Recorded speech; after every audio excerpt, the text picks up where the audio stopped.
Before Don Vito Corleone became the most respected name in New York's underworld, he was a frightened young immigrant who had already learned what power really meant. In Mario Puzo's novel, Vito Andolini arrives in America as a boy after his family is murdered in Sicily. He carries almost nothing with him, not money, not influence, not a reputation. His name itself is eventually changed to Corleone after the village he came from. And in America, Vito discovers something important. The men who survive are not always the strongest. They are the men who understand people.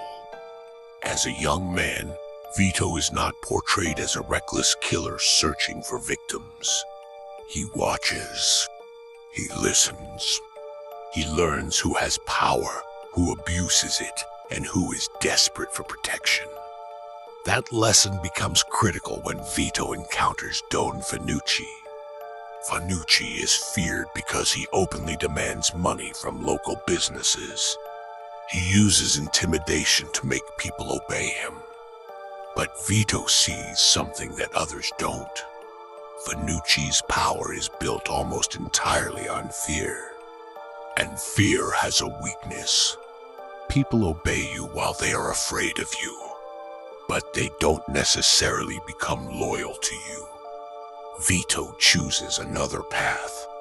When he eventually confronts Fanucci, the killing is not presented as some reckless act of rage. It is calculated. Vito understands that removing Fanucci will create a vacuum and that someone will have to fill it. After Fanucci dies, Vito begins helping the people around him. He settles disputes. He protects businesses. He assists families. He solves problems that ordinary people cannot solve through the official system.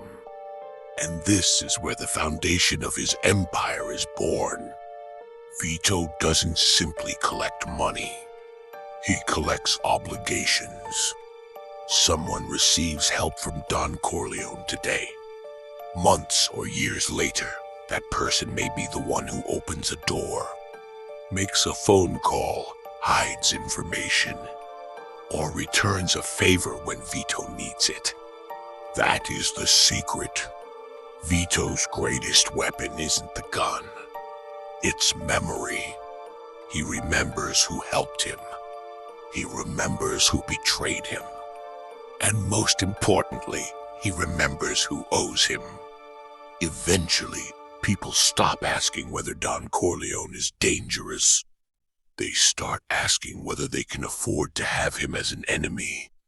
And that is when Vito Corleone begins, becoming something far more powerful than a gangster. He becomes an institution.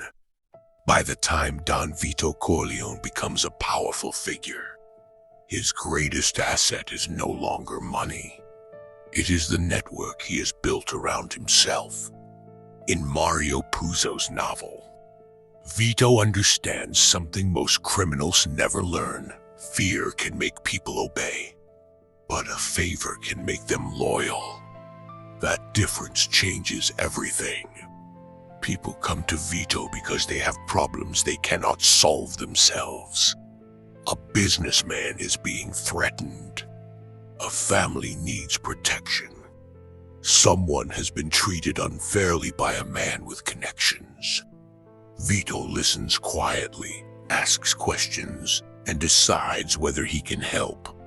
But there is an important rule. A favor is never meaningless. When Bonacera comes to Don Corleone after his daughter is attacked, he expects the Don to simply punish the men responsible. Instead, Vito reminds him that he has never shown the proper respect toward him. The message is simple: relationships have value. Vito doesn't demand payment immediately. He creates something much more powerful, a debt. And that debt can remain dormant for years. This is why the wedding scene in the novel is so important. People arrive at Vito's home asking for things because they know he has influence. They don't necessarily come because they love him. They come because they believe he can solve problems that the law cannot. And Vito understands the value of that position. He doesn't need to control every judge, every police officer, or every politician personally. He only needs enough relationships that, when a problem appears, someone in his network can make a phone call. This is how his power becomes difficult to see. A gun is obvious. A phone call is invisible. And Vito prefers the invisible kind. His reputation grows because every favor becomes another story. Someone hears that the Don helped a friend. Another hears that he protected a family. Someone else learns that crossing him can have consequences. Soon, Vito's reputation begins working before he even enters the room. That is the genius of his system. He doesn't need everyone to fear him. He needs people to believe that he can help them, and that betraying him would be a terrible mistake. But there is another side to this. Every favor creates a connection.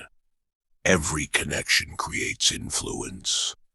And enough influence eventually becomes power. Vito Corleone didn't build his empire by demanding that everyone kneel before him. He built it by making people believe that having Don Corleone on their side was worth more than standing against him.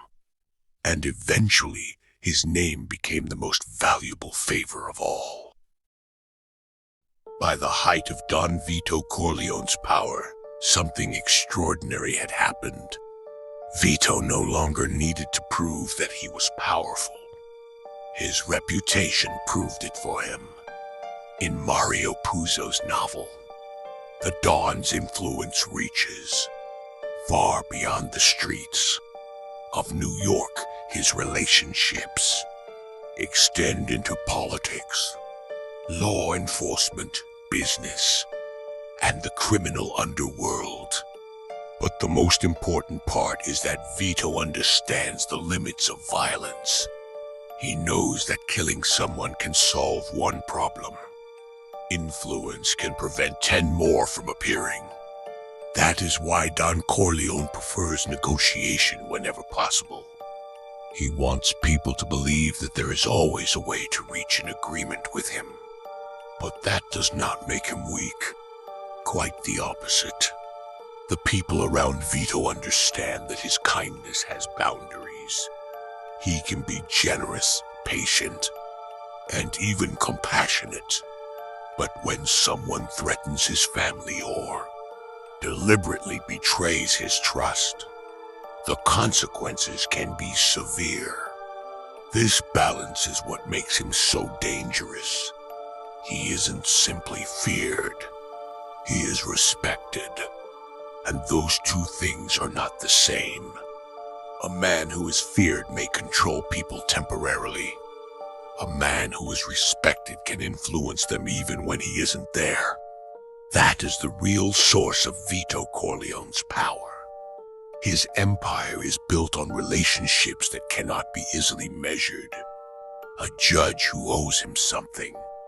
A businessman who remembers his help. A politician who knows the Don's reach. A friend who would answer his call without asking too many questions.